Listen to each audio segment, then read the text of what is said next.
दिनै हादरारि आबादारि सान।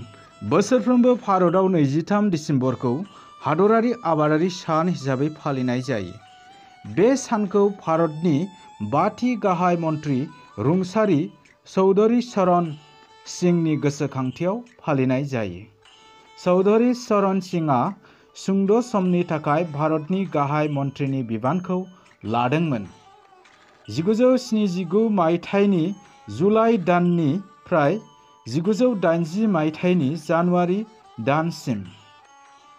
चौधरी चरण सिंहआ गाहायै आबादारिफोरनि थाखाय अनसायनाय बिथांखिफोरखौ सिनायथि होदोंमोन। बियो आबादारिफोरजों लोगोसे आबादारिफोरनि रादायफोरजों अराय गसंथादोंमोन। चौधरी चरण सिंहआ 1920 मायथाइयाव मीराटनि नरपुराव गंसे आबादारिनि नखराव जोनोम जादोंमोन।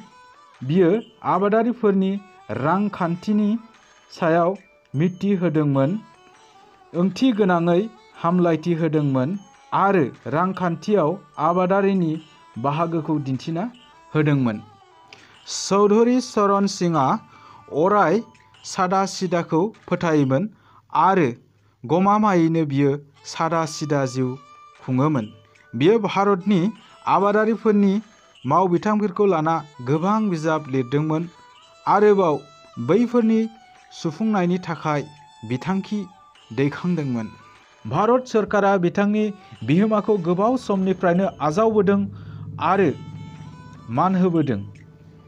चौधरी चरण सिंहनि गोसोखां खाम्फाखौ किसान घाट मुङै मिथिनाय जायो। बिथांनि जोनोम सानखौनो लोब्बा लाखिनानै हादरारि आबादारि सानखौ फालिनाय जायो।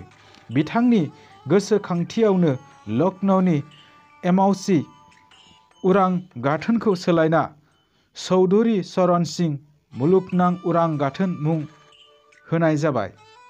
आरोबाव मीराटनि मुलुगसोलोंसालिनि मुंखौबो सोलायना चौधरी चरण मुलुगसोलोंसालि मुं होनाय जाबाय। एसेनोसै, गोजोन्थों।